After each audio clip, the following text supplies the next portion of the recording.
The champagne bottle rolled across the floor, leaving a trail of foam that caught the flickering light of the television. Sarah's eyes snapped open. The digital clock on her nightstand glowed red in the darkness of her bedroom, reading 11:45 p.m. She lay perfectly still, her heart hammering against her ribs, trying to remember, trying to understand why her last memory was from this morning, getting coffee, checking her phone, planning to stay in tonight because she had no one to celebrate with this year. Now she was here, in bed, fully clothed, with 15 minutes until the new year. She sat up slowly, her head pounding. The apartment was wrong. Not drastically, just enough to send ice crawling down her spine. The throw pillow on her reading chair was blue, not the cream color she'd bought last month. Her bookshelf seemed taller, and there, on her coffee table in the living room, visible through her open bedroom door, sat an open champagne bottle she didn't remember opening.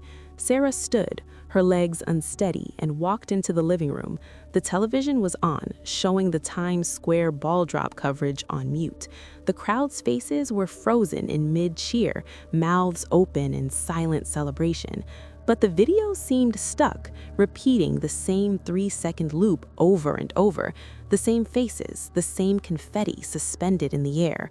Her phone, where was her phone? She found it on the kitchen counter, the screen cracked in a spiderweb pattern she definitely didn't remember. When she picked it up, her fingerprint unlocked it immediately, but the home screen made her stomach drop.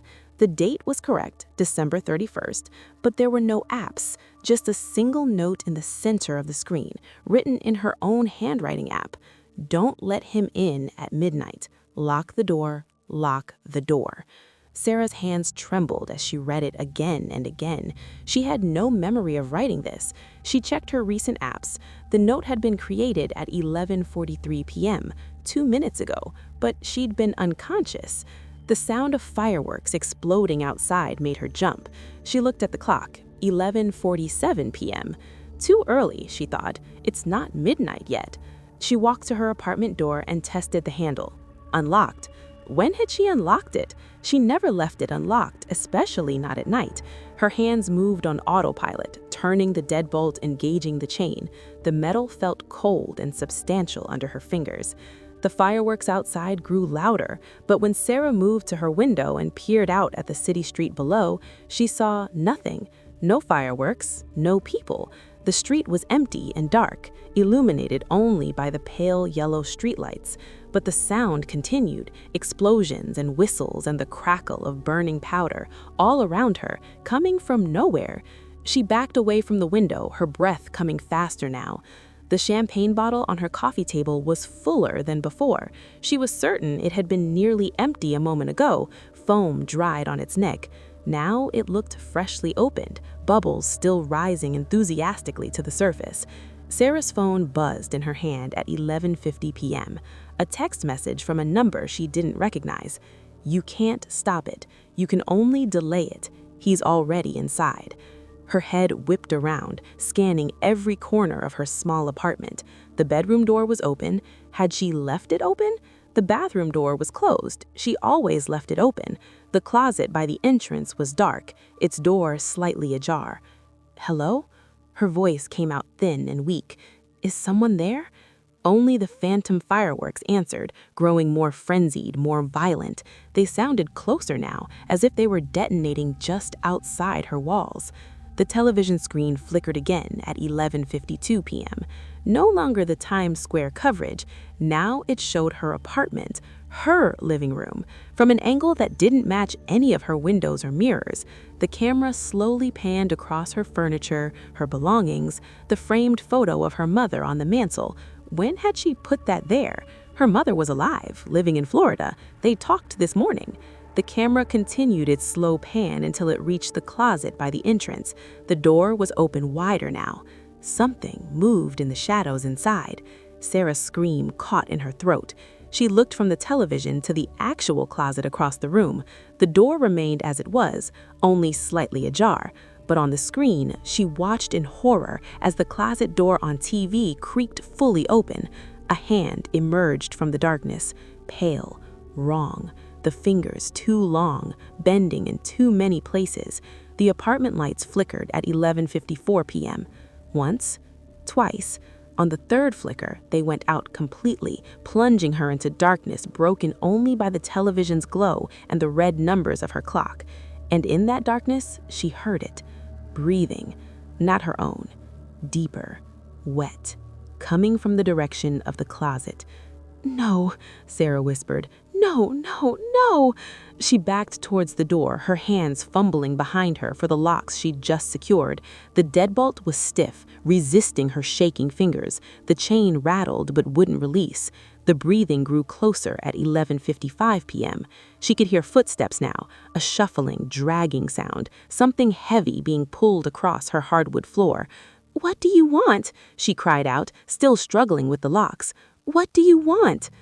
The television screen changed again. Now it showed her, right now, standing at her door, bathed in the sick blue light of the TV, and behind her, barely visible in the shadows, was a figure, tall, impossibly thin, its head tilted at an angle that made her bones ache to look at. It was right behind her. Sarah spun around but saw nothing in the darkness, just the shapes of her furniture, the darker square of her bedroom doorway. The closet was fully open now. "Please," Sarah sobbed at 11:57 p.m., giving up on the locks and running instead towards her bedroom. She slammed the door and locked it, pressing her back against the wood, feeling the vibrations as something on the other side began to pound. Slowly, rhythmically. Boom, boom, boom. Her phone was still clutched in her hand. She looked at the screen and a new note appeared as she watched, typing itself out letter by letter. "It happens every year at midnight. You're always here. You always forget, but he never forgets. He's been waiting. He's been patient. And tonight, you forgot to lock the door in time." The pounding stopped at 11:58 p.m. Sarah's bedroom window exploded inward in a shower of glittering shards.